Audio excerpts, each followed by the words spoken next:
Welcome to Shooby Dooby Doo-Op, a podcast where we talk about pop music, specifically by deep diving a randomly chose UK singles top 10 from the past. Sit and listen as we try to understand the way you think. Even though we feel your music, we keep asking ourselves why you really want to make us cry and if there's more on the other side. I'm Andy Robinson. And I'm James Cook. We're not going to fight about this, though.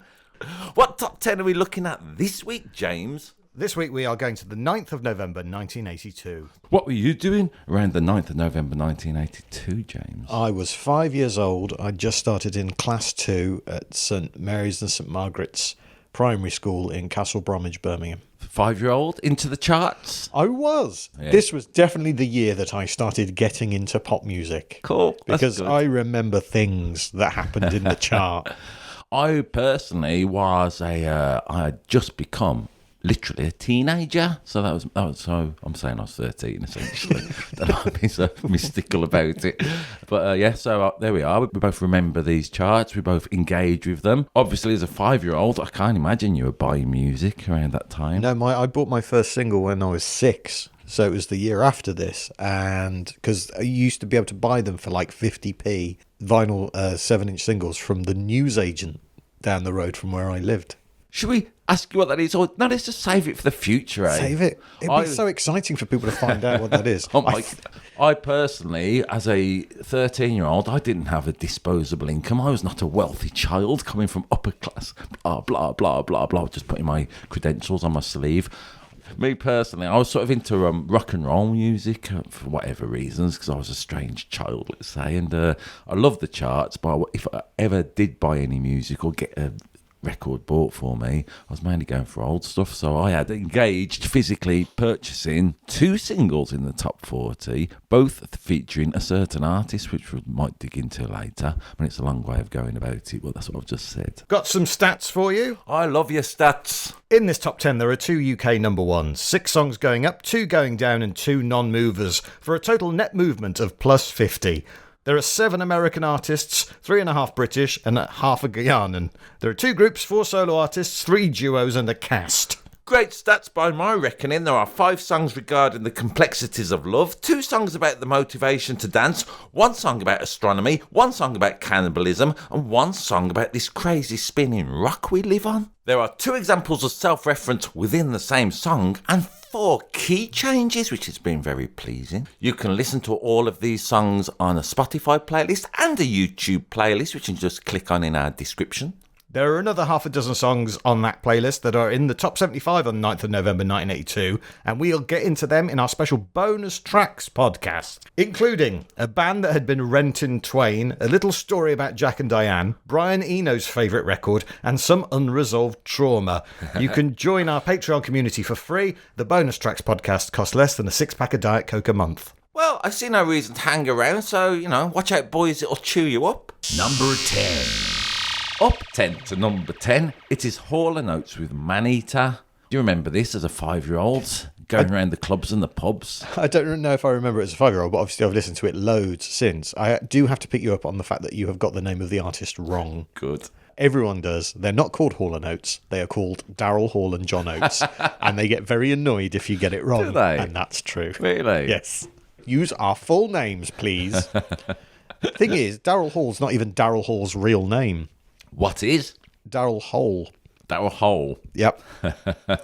It's Hohl. Can't imagine that leading to any nicknames when you're a young boy, can you? No, not at all. Yeah, they didn't like being called Hall & Oates, but they did sue a Brooklyn-based granola company in 2016 because that company was called Hallin' Oats. So Haulin apostrophe Oates. They should have called it Daryl Hall in John Oates. Yeah. They probably would have been all right with it. It would have been at least we respect that you got our name right. Well, this is a surprising turn of events when we're talking about this record. Let's call it the hissy fits of Daryl Hall and John Oates, if they're listening. They've had a big fallout, I believe, recently. Yeah. They split up not too long ago. And it's that thing where if a group splits up quite early in their career, they will get back together at some point and there'll be a big reconciliation. But if they're together for ages and then they split up, they ain't ever getting back together, are they? You wouldn't imagine.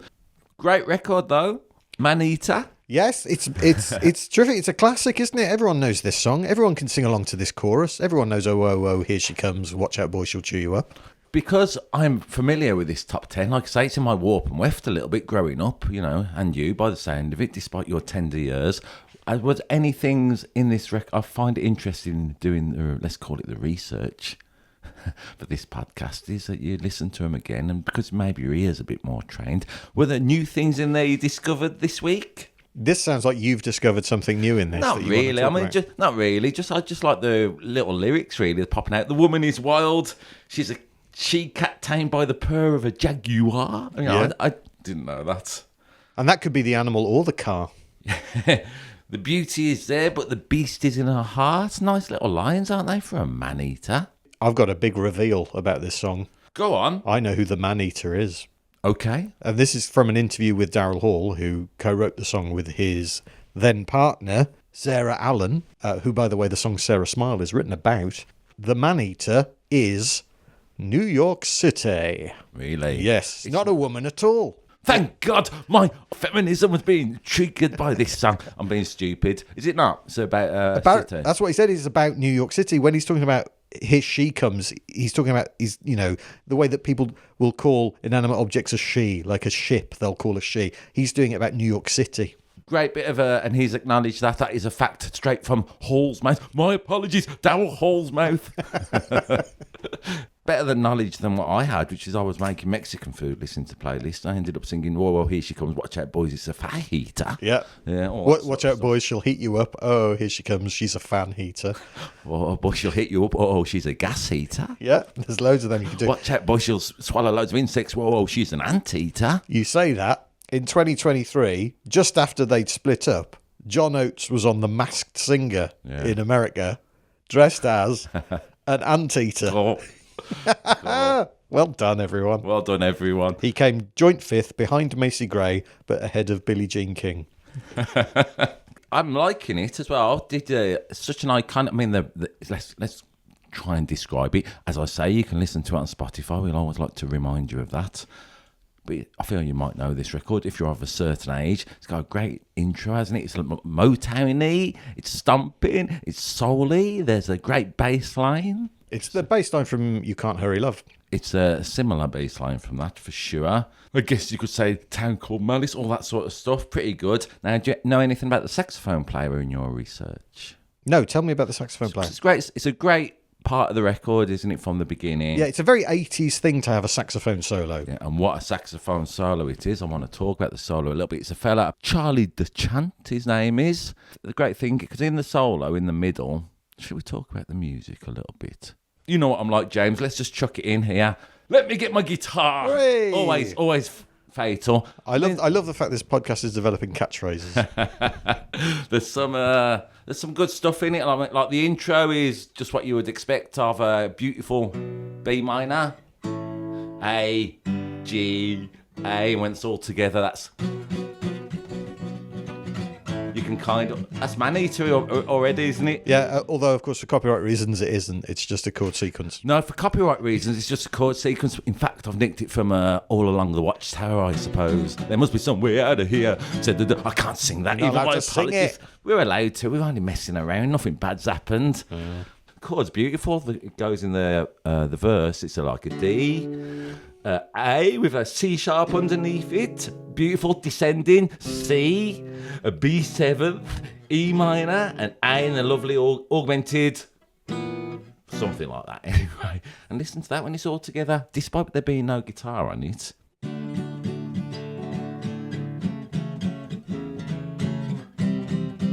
I mean, just, you recognise that already, don't you, from the... That be. If any lawyers are listening, you do not recognise that. I think we're all right. We're not using their music, are we? So there's that going on. And when Charlie DeChant did the solo, the saxophone solo's got a little repeated thing. So he's going da-da, and you hear a little echo da-da, da-da-da-da-da, da-da-da-da, like that. And when they recorded it, apparently, they didn't have the technology ready to play it back, the echo, of what he'd done. So he had to kind of predict it in his head of how it would sound back with a huge delay on it. Genius. Yeah, and you got to remember that about this stuff that was made pre the digital era is that they actually had to physically do it all. Yep. Basically, we've both given a big thumbs up to this song. It's a classic. I'm a big fan of it. You can't even dismiss it for misogyny. It's Not about that I New would York anyway. City. It's about New York City. Everyone, calm down. But even if it wasn't, is there something wrong with me? Because when I hear the song, whoa, here she comes. Sorry, where are you going to go on? Sorry. Whoa, here she comes. She's a man-eater. I'm thinking, great. It's like, you know, the Cliff Richard song, Devil Woman? Yeah. Where he's like, look out for the Devil Woman. I'm like, bring on the Devil Yeah, Woman. quite. That sounds amazing. Quite. It's a great song. Thank you, Daryl and John. Yep. Hall and Oates, my part. Daryl Hall and John Oates. But can you even call them by the Christian name, or would they need everything? I'm amazed they haven't put their middle names in it, to be honest. John Oates, apparently, he did the original backing track, but he did a slightly more sort of reggae version. It was a more reggae tinged song, and then it was Daryl Hall who wrote the lyrics and then wanted it to be more soulful. Yep. And that's how it's ended up sounding like it does. Well, also, there's a brilliant mashup by Go Home Productions. They did loads of great mashups back in the day. Check this out on YouTube. There's one with Maneater and Hotel California by Eagles, where let's call it the reggae vibes come out weirdly. It's a good one. I had a look at YouTube comments because I was watching the video. I mean, everyone on YouTube, I'm going to say, especially from this era, from 1982, people write on YouTube about how happy they were. You know, the internet's quite a nasty little place sometimes. But apparently, under pop videos of all this week's top 10, everyone's going, these were the greatest days of my life. You know, and as I like it, though, because it's not all about old people, old men talking on a podcast about stuff for someone on YouTube. But I'm so happy. Is it possible to miss a decade that I never lived through? Thanks, Jesse0123, talking about nostalgia for a time you weren't even there. I think you can. Yep. Because also you experience that decade through other people's collective memory of the culture, which tends to not focus on the bad or the boring, but only focus on the good and the positive. So of course it will make you yearn for a time that you were not alive. Listening to 60s records makes me wish I was alive in the 60s, but I know it would probably have been not as good as being alive now. The power of pop music. But yes, brilliant pop song. Hooray. That's my summary. That's how we should end. When I was at school, sometimes the kids had to do a match report. You know what I mean? If they played a football game or a netball report. That was a thing in the assembly. And in our school, what became like the cliche for everyone to end? Someone must have said it once, and then everyone else had to do it. They all went, it was a very interesting game, which we all enjoyed. That's how we finished. So sometimes when I watch a football match now, sometimes when I watch a cup final, I'll end up thinking, it was a very interesting match, which we all enjoyed. Number 9. Up 24 places to number 9, The Girl Is Mine by Michael Jackson and Paul McCartney. Yeah. A song that would be kept off the top of the American charts by Maneater. They had no problems with just being called Jackson and McCartney, I reckon, but we didn't even do that to them. You wouldn't say Jackson and McCartney, would you? They didn't kick off about it. Yeah. So we did it anyway. Yeah. Hall and Oates. There's a lesson there. So this is the first single off the album Thriller. Not representative necessarily of the album. No. This is one of the singles I bought because, as I alluded to, I'm into rock and roll, old-time music, 50s, 60s, let's call it. Paul McCartney's on it. I mean, I'm so delighted to... This is our first chance to ever talk about Paul McCartney on this podcast, Jake. Strap in, everyone. I mean, I'm going to try and be very specific in this one. What do you make of this record? What have you got? Tell me all about it, because I could talk about this for a long time. Okay. Well, again, it's an iconic record. I think a lot of people know the chorus. They know the I'm a lover, not a fighter bit. We're not going to fight about it. We're not. Similarly, we're not going to make love about it either. I think I've told you before. I love it when he goes, I'm a lover, not a fighter. There's a bit where Mac at the end, he goes, I think I've told you before. That little bit of acting. Anyway, this is how deep into Paul McCartney I am. I mean, I don't say this necessarily as a negative comment, but it's a bit cheesy, isn't it? Cheesy? Why not, if you like? But it's good cheese. I love this record. Yeah, there's nothing wrong with cheese. I eat a lot of cheese. But it's a bit cheesy because, well, I was listening to this and then all I wanted to do while I was listening to this was put Say, Say, Say on. Another banger. which is Michael Jackson and Paul McCartney, a song that was released the year after this, but incredibly had been recorded a year before this. Oh, good knowledge. And I think that's a far better song than this, which is kind of it's almost like a novelty song. Fuck off. No, go on, I'm being silly. What do you mean? Well, it is, isn't it? It's Michael Jackson and Paul McCartney fighting over a woman. Yeah. I'm a lover, not a fighter. So The girl is beautiful, that. mine. I don't understand the way you feel. Beautiful. It's got a nice tune. I mean, all right then. So you're saying it's a novelty record. I mean, I didn't say it was a novelty record. I said it's almost like a novelty record. I didn't say I didn't like it either. Yeah. It is. I think it's in the oeuvre of Jackson and McCartney in their combined output. They did 3 songs. Even if you include everything they've done individually, this is right down the fromagiest end of it. People hate this record. Seemingly, I don't. I don't hate it because I'm very fond of it, or maybe I should say I'm very fondue of it. Cheesy. I get you. Well, like I say, it was the first one off Thriller, wasn't it? I'm going to do a little bit of. Would you feel better, James, if in your life that was just going on? The chords, the beautiful chords to it. This, you know what I mean? It's so appealing. I love McCartney's voice on it. Yep. There's a bit at the end where he does maybe one of the highest notes. The girl is mine. The girl is mine. Goes down there. What a treat. I like their silly argument about it. I think it's a beautiful tune. So slick and lush. It's very easy to listen to, isn't it? It's easy listening. Got a key change in. The first of several key changes, which I'm going to hope to mention. The key change comes in when they do their little dialogue at the end. The girl is mine. Hey, Michael. Great.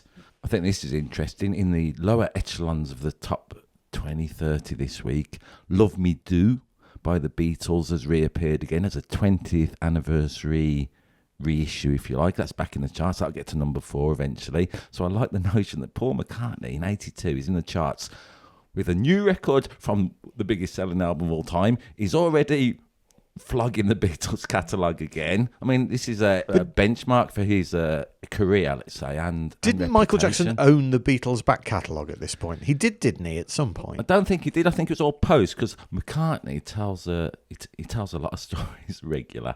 One of them is McCartney, where he said they was working together around this time. Paul McCartney said to Michael Jackson, you want to get into publishing? That's a good thing. I do that. I've got Buddy Holly's catalogue. And sort of Michael Jackson says to him, I'm going to buy all your songs, Paul. And McCartney says at the time, he went, good joke, very funny. As it turns out, he did. I think they sort of fell out about this later on.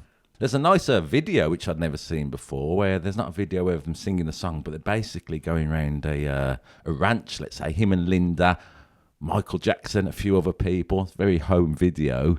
And then I was thinking, this might be Neverland Ranch. And then after I looked at it, it's British. I thought, that's good. The last thing Paul McCartney needs is a Jeffrey Epstein kind of case on his hand. You visited Neverland. And that video does make you think that the girl they're singing about is Linda. Yeah, possibly. But of course it isn't, is it? You wouldn't imagine. Who is the girl? I know who the girl is. Is it New York City? It's New York City. Who's the girl? Oh, that's a joke. Sorry. That was the bit. Sorry, James. My apologies. It's only because I love that fact you said before, so I'm right into it. There's a sequel to it that I'm going to say later, a duet, Paul McCartney, that he writes himself as opposed to his Michael Jackson pen song off an album called Flowers in the Dirt. He sings with Elvis Costello called You Want Her To. That's another duet about 2 Charlies fighting over a woman. What do you think about them referring to the girl as the doggone girl? Look, I am blinded by my love for Paul McCartney. I'm sort of a bit blinded by my admiration for Michael Jackson, despite this, that, and the other. So, great. Yeah. What do you make of it? Do they want to say the goddamn girl is mine, or something like that? The expletive girl is mine, yeah. Or do they know something about the girl? What? She had a dog and it's gone. Well, Michael Jackson wrote it, so maybe, I don't know, instead of a dog, I know initially he had the age of the girl or something. Maybe he felt he had to change it. We're all right. It's a pop music podcast. That's what he did. There's the line in it, but we both cannot have her, so it's one or the other. Startling lack of imagination there, isn't it? Yeah. These days, it would be a polyamorous throuple, wouldn't it? Yeah. What, and it'd be fine. The girl is ours, also we are hers, and we're fine with it. Yeah. Stop judging. I've often thought this. I've often thought this song could be just sung as a solo piece. Really, it's inherently duet, isn't it? But it also works if someone just sung it on their own. I mean, the conversation at the end, that would be a bit That'd weird. be tricky. You'd have to have some sort of mental health issue, which would be all right as well. Are you a lover or a fighter, Andy? That's the question the song begs, isn't it? James, I've told you all before. Yeah, it's a good point, isn't it? I don't think I'm not a fighter, that's for certain. I don't think I'm good at either of them. Sometimes I get a little bit confused. It leads to some trouble in pub car parks. Yeah, I mean, it's such a big deal, isn't it? That argument at the end of it. I love it. I think, on balance, it was an interesting song that we all enjoyed. Number 8. At number 8 is a non-mover. It's possibly a non-groover. It is Barry Manilow with "I Want to Do It With You."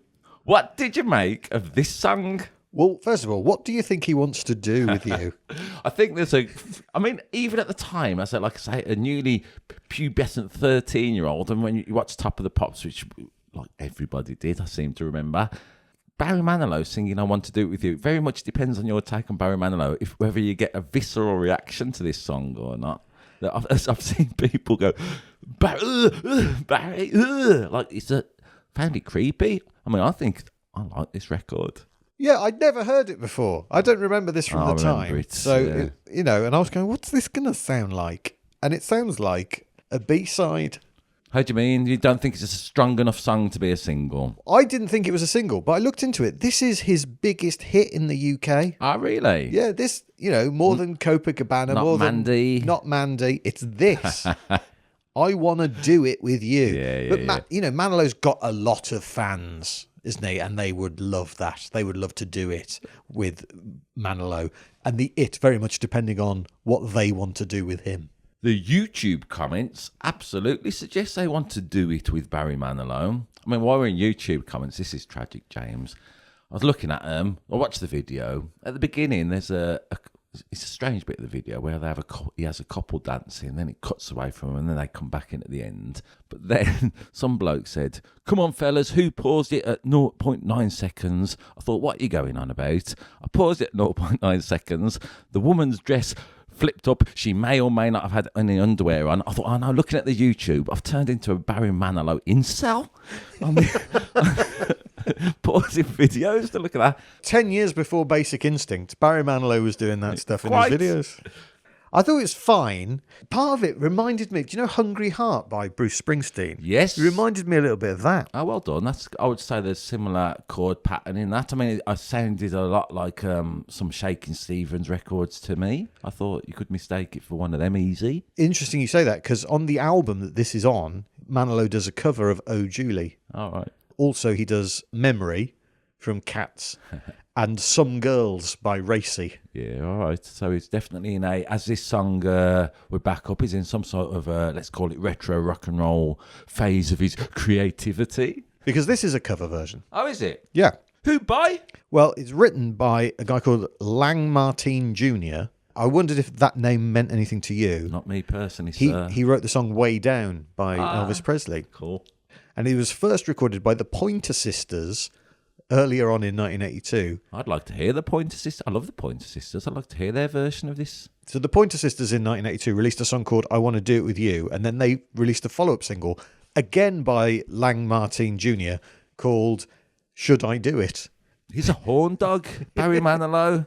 I'm going to say it's not the only record in this week's top 10 where there's a love god hoping for a bit of satisfaction in the charts. I mean, it's weird, isn't it? Because it's such a sexy record, the other one we're going to talk about. This one, I mean, I like it, so catchy, but it's strangely sexless as well, Yeah, isn't it's it? kind of, I want to do it with you, and the it I want to do is sort of dance at arm's length at a wedding. Well, I mean, in the verses, he's being quite specific, come over here, and then the middle eight, like I say, strangely sexless. He goes, let's turn the lights down low, I want to hold you, I want to live out my fantasies.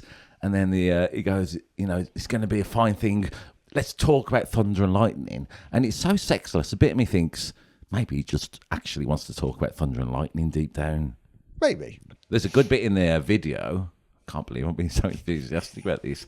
There's a good bit in the video when another saxophone solo comes in. Also, shout out to the key change in this song as well. Number 2 number 8. 2 songs have already got a key change in it. But in this saxophone solo, in the video, he picks up a saxophone, starts miming along to it, and then as he puts it down, it carries on playing, and then cuts to the fellow who's really playing the saxophone behind him.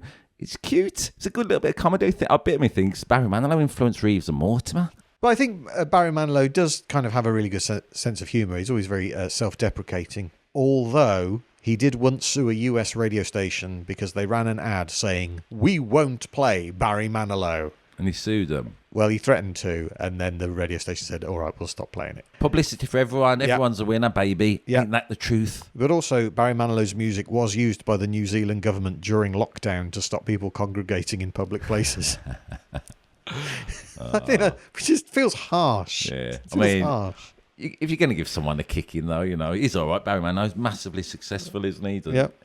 He's heard it all before. I get the impression he likes it. Like I say, that little execution in the video of him putting a saxophone, he had comedic skills. Oh, by the way, the person he wants to do it with? New York City. That's right, it was New York City. Number 7. Down 3 to number 7. Having peaked at number 3, Starmaker by the Kids from Fame. What a phenomenon this album was, the Kids from Fame album. Yep. And I mean the first one because they released 7 albums in a 2-year period. No, really? Yeah, each one performing worse than the last one until the final 2 didn't chart at all. That is how quickly the Kids from Fame's star burnt brightly in the popper firmament. Yeah. They did well to chuck 7 albums out. Even if people didn't want the last 2. Are you familiar, before we dig into the song, are you familiar with the show and its the cultural phenomenous of it all? I remember watching it when I was a kid. Yeah, I definitely watched it. I didn't watch it, so I'm or by all means, tell me all about it. Stud. Well, here's the thing. I can't remember. I remember it being a thing, and I remember watching it, but I can't tell you anything that happened in it. I remember some of the characters. But I was Leroy, Bruno. Yeah, I didn't even watch it, and I knew them. yeah. They're probably the 2 most iconic. Them and Doris, Mr. Sharovsky. Who's Mr. Sharovsky? He was like the old guy with the beard who taught the music. Well, let's dig into this then, because in this actual what we're talking about, the Starmaker video. Did you watch it on the YouTube this week? I haven't watched it this week, but I have seen it previously. All right, so they're all around him. All I'm going to call it the Kids from the Fame Academy, if that's the right title. I don't think it is, but nonetheless, there we are. And they're all surrounding an old man singing this song to him.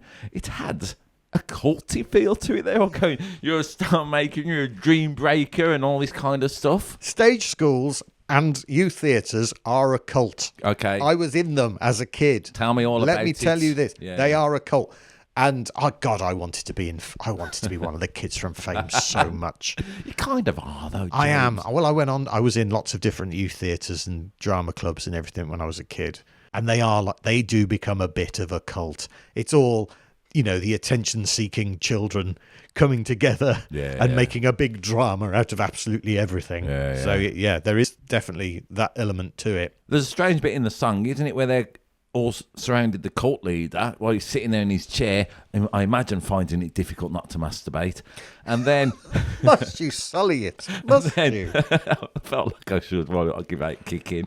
And then they're all singing to him about his a godlike status. You're a star maker, you're a dream break, whatever it's going on about. And then they go, "We're happy now." And it's a weird song, this is. As someone who had no cultural references, and I was really going to take the mickey out of it. And then...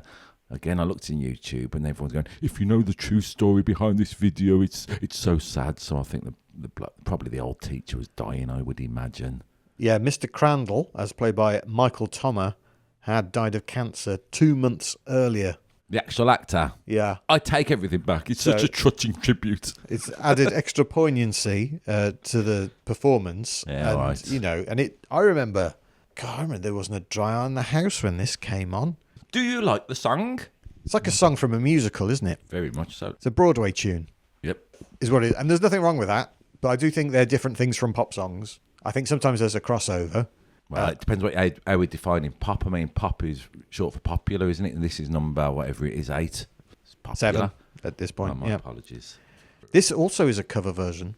It was written by Bruce Roberts, who released it in 1977, he also co-wrote Enough Is Enough. Donna Summer. Yeah. Okay. Yeah. Well, that's a great song. And the other writer is Carol Bayer Sager, who, of course, wrote loads of stuff. Groovy Kind of Love, When I Need You, On My Own, Arthur's Theme, for which she won an Oscar. That's What Friends Are For which she won a Grammy. And Nobody Does It Better. Yeah. The sexiest song ever written, according to Radiohead. Well, that is Radiohead, though, if you know what I mean. I can't imagine Barry Manilow would be ringing them up. No. They say the Starmaker is also a soul taker. I mean, that's a big responsibility. Well, He's taking souls. that's like the thing they say. Post impact for show business, isn't Well, that's it? what they say about stage school, isn't it? They break you down and build you back up again. Like a very extrovert version of the SAS. Yeah, SAS in leg warmers. As you know, Andy, I teach comedy courses. And a great job you do of it. Tell everybody all about it. Well, what I want to say is one day, unprompted by me, after we do our show at the end of the course, one day, all the participants are going to get up and sing Starmaker at me, and it's going to be the most touching moment of my life. Absolutely. I mean, it hasn't happened yet, but any minute now. I mean, you usually get people saying, "Can I have my money back?" Don't you? I'm only being silly. You do great work within the community. So this is from the album from the TV series of the film Fame. Did you see the movie? No, I hear it's good. I am unfamiliar with the Fame universe. The movie Fame is very tonally different from the TV series. The TV series was way more sort of family friendly. Some pretty dark stuff happens in the movie. Well, it's made me interested. Alan Parker directed it, didn't he? Yes, he did. That's the only fact I know about the Fame, the movie. Alan Parker, of course, did other films. That's another fact I know. Bugsy Malone. Angel Heart. Evita. Oh, yeah. Midnight Express. I think so. Look at us, not on our phones. Yeah, we're not engaging them, using our proper brains to remember things. This is a first. So this album was a top 10 hit in the UK. It was number 1 in Ireland, but not in America at all. Really? You would imagine this was a big song in America? What would it be, an American TV show? In America, the album got to number 146.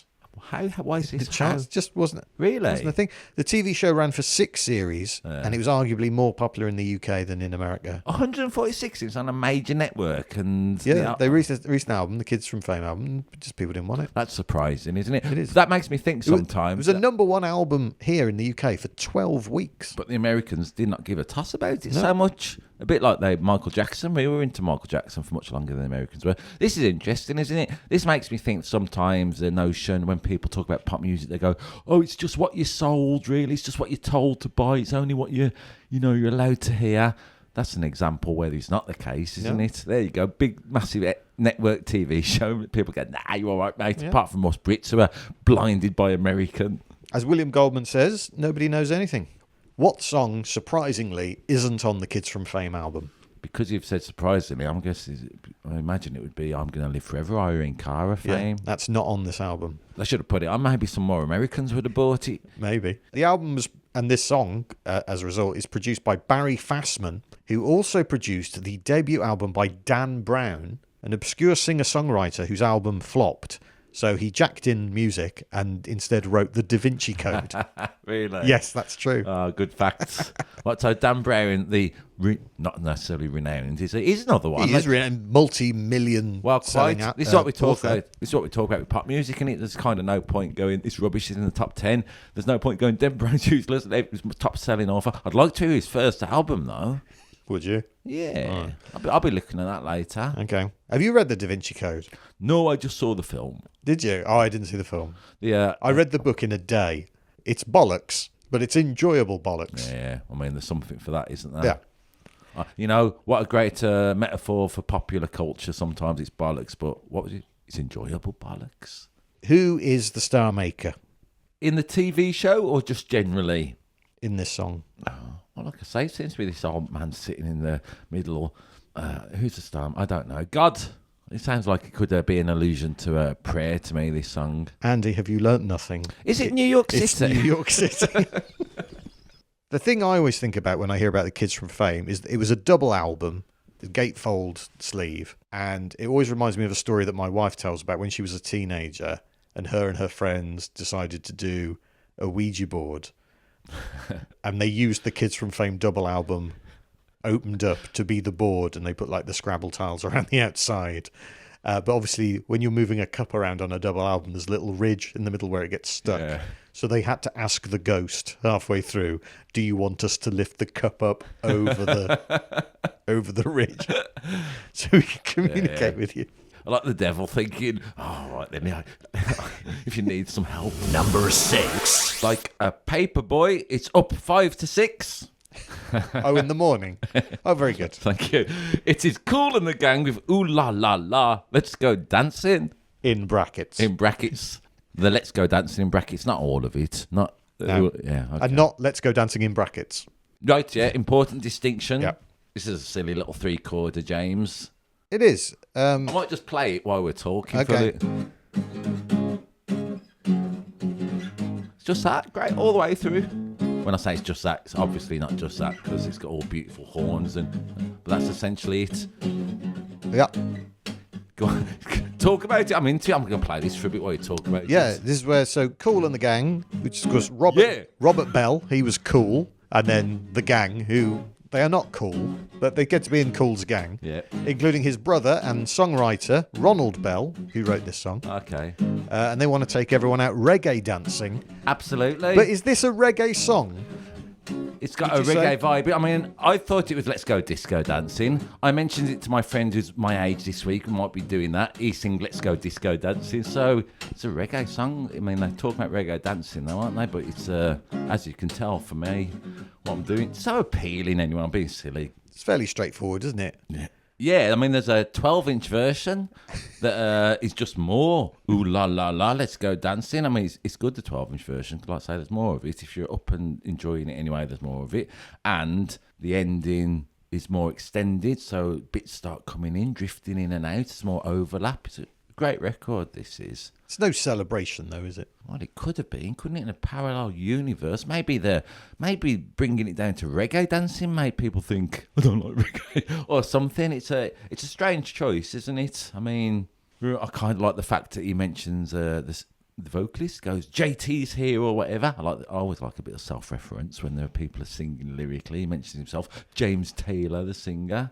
I like a little bit. What, James Taylor, the folk singer? Yeah, he's in Cool and Gang. I think that's right. I haven't done my research, but I think that you've got a friend very JT. much. I think that's right. I mean, don't write in and correct me if not. It was the verses don't really mean anything. They just do a job. But he does some great singing. Is it a Mrs. or a Miss M? He's giving it all that character, isn't he? Yeah. I love it. Absolutely does everything that it achieves to do. It's Route 1, isn't it? Yeah. Whack it up to the big man. Yep. Stick it in the back of the net. Yep. That's what that is. Yep. And interestingly, it's ooh la la la. That's with 3 la's, because there are quite a lot of songs called ooh la la, aren't there, with just 2 It is la's. true. I can think of a couple off the top Britney of my head. Spears, Yeah. Goldfrapp. Goldfrapp, yeah. Faces. The Rod Faces. Stewart. Wise Guys, Oh, yeah, of yeah, course. Incredibly, there was a song released by a French singer called Nadel Paris called Ooh La La La La, with 4 la's. What a twist. I know. But this one only has 3. To be honest, that is the most interesting thing about the song, that it is 3 la's and not 2. Interested in what way, in terms of what facts you've looked, or just you're indifferent to the charms of this record, James? It's fine. It's not... I just don't think it's... I know you like it. It's a very interesting record, which we all enjoyed. I don't think it's that interesting. I just think it's enjoyable, but Right. it's very, very disposable. Do you know what inspired them to write it, though, from a deep research I did? Is it New York City? It was New York City. It's a great record. I mean, all right, then. You're not feeling it so much. I can understand it, but, If it came on at the disco, I'd be up and dancing. Don't get me wrong. course. It's going to do its job. But I don't think it's going to be a song that I will listen to.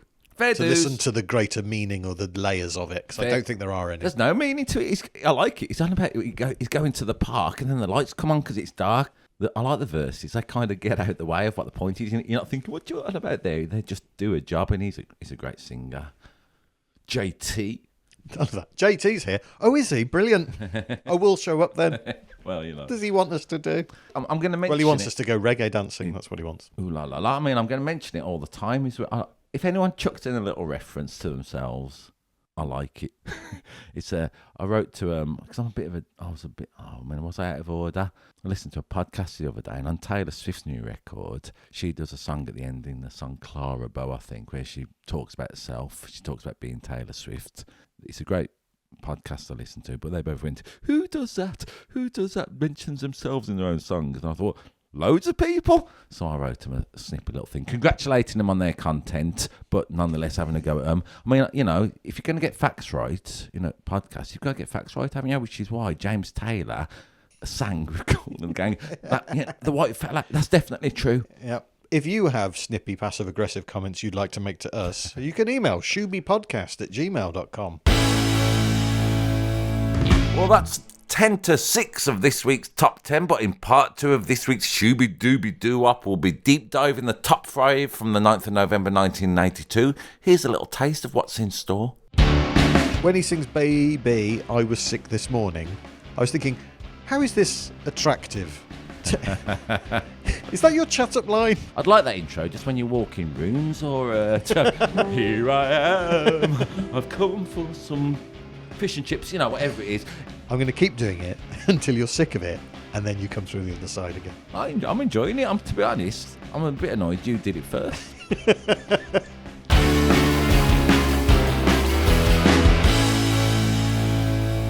Check out our Spotify and YouTube playlists and let us know your thoughts at shoebypodcast@gmail.com. And for the songs that aren't in the top 10, join our Patreon community and become a subscriber. I mean, if the songs were that good, numbers 10 to 6, I can't wait till the top 5. Thanks for listening. Please rate and review, share, subscribe, follow. You know all the things that people ask you. And until next time, let's shooby dooby doo up. Bop bop shoe up.